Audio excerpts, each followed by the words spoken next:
इथे कांदा टाकते मी. खरपूस भाजून झालेत. आपण काही लोकांना कांदा नको असेल तर तुम्ही स्किप करू शकते कांदा पण.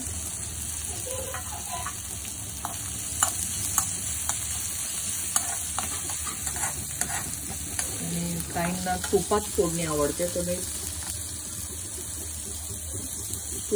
मी आता तुपात दिलंय फोडणी घातले ह्याला. तर तेल पाहिजे तर तुम्ही घरगुती आपण जे स्वयंपाकाला वापरते त्या तेलात पण आपण कुळीथाचं पिठलं बनवू शकतो.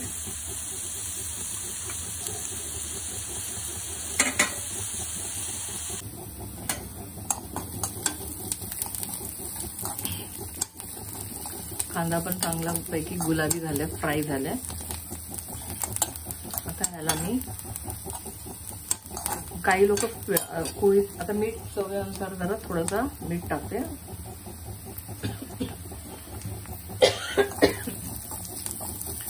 ह्याच्यातच मी हे बघा आमसूर पण टाकून देते. कोकम हे पण 2 मी ठेवलं होतं.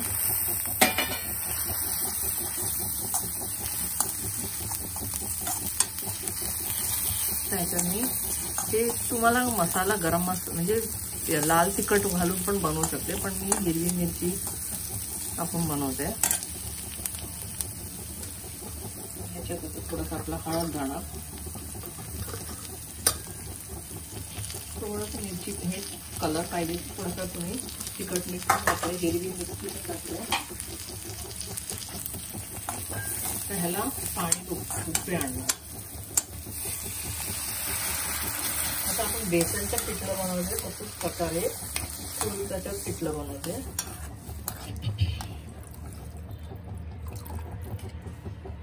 ते याला चांगलं उकळी यायला पाहिजे. मस्त उकळी आल्यावर मी पीठ वरून पेरून टाकणार आहे.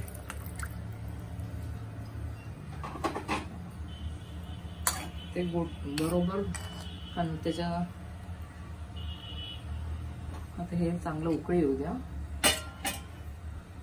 थोडं मी आता झाकून असं ठेवते उकळी.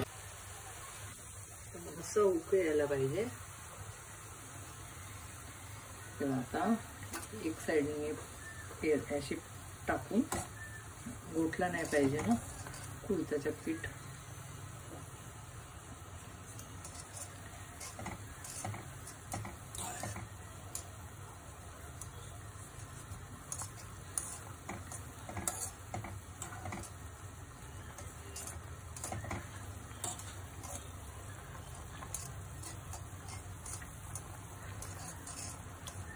आणि काहींना जर असं जमत नसेल ना तर आपण हे पिठलं पाण्यात काढून म्हणजे पाणीमध्ये मिक्स करून पण तुम्ही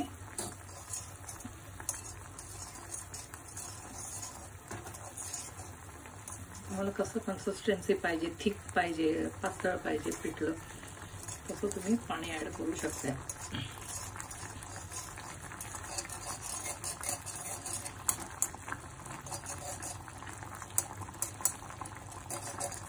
याच्यावरून आता आपण कोथिंबीर टाकलं जरा वरून.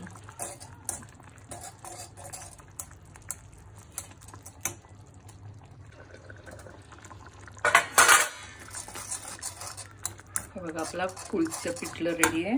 आता मी इथून वरून थोडंसं कोथिंबीर.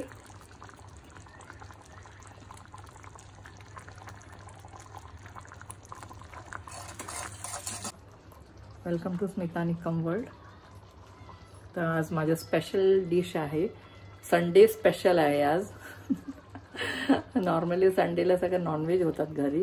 तर आज आमच्याकडे सगळं कोल्ड कफ सगळे आजारी आहेत. तर थोडं पिठलं बनवलं आहे कुळीथाचं पिठलं. तर तुम्हाला माझ्या रेसिपी आवडली असेल तर please like and share and subscribe.